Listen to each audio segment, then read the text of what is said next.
Hey, this is me again. This is the Sacred Stroke Part 2. I'm going to make several of these videos that are going to eventually be in a book called Sacred Stroke or My Sacred Stroke. Both of those names I registered online for a domain name, which means no one's ever put these two words together before, because if they had, someone would have had this name already.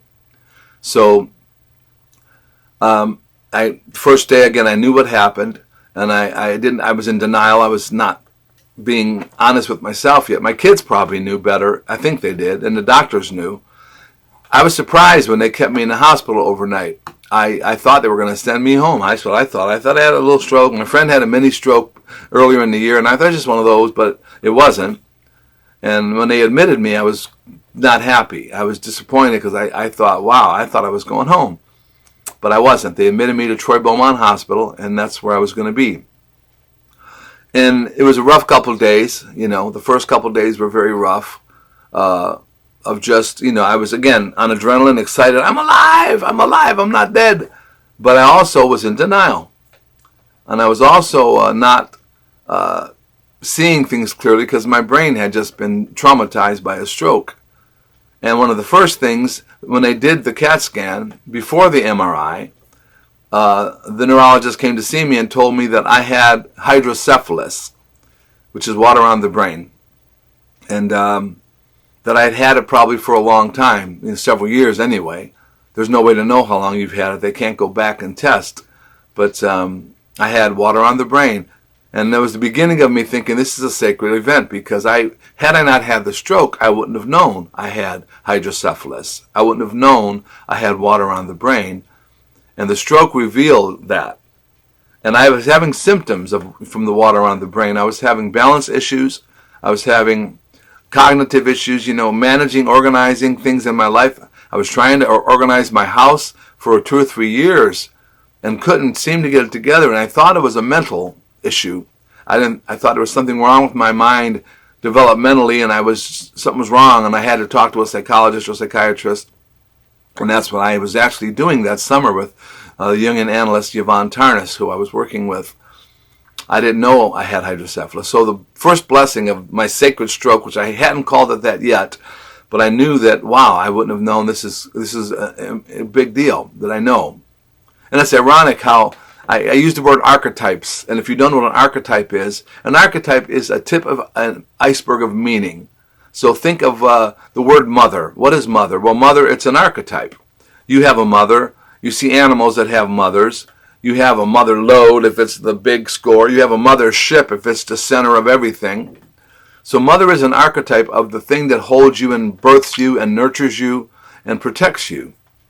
The moon is astrologically the mother. Cancer is the sign of the mother. And that's what that's all about. So, a new moon that I was experiencing, 30-year cycle, is about learning to re-nurture, learning to reinvent myself. I didn't, again, know that I'd have a stroke. I would not have picked that off the menu. I would tell you that. But that's what I got. So, therefore, I have to deal with it.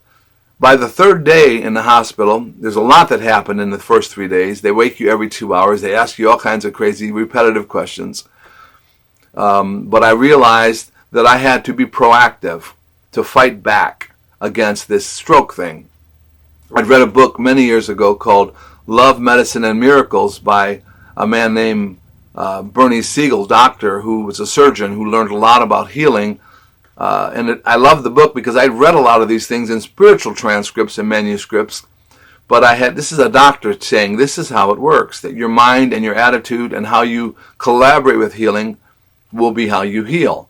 And I'm a hospice chaplain. I've spent a lot of time with a lot of people who've died, and I've had a lot of friends who've died, parents who've died. I've been around the end of life with a lot of people, and I believe, that we use our mind to heal. And of course, sometimes you can do all these cool spiritual magic and pray and all these things, and yet you still die. It's the mystery of life.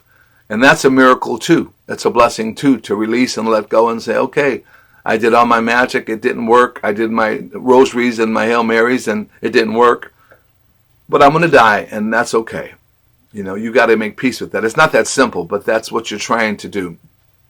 So that third day, I knew what was happening better, and I knew I needed a mantra, a mission statement that's to myself. And so I got on my computer, my daughter had brought it to me, and I got on Photoshop, and it took me 3.5 hours to do something I would have done in 10 minutes previous to the stroke. But I had a mission statement, which was, I love my beautiful brain. And it's a positive statement.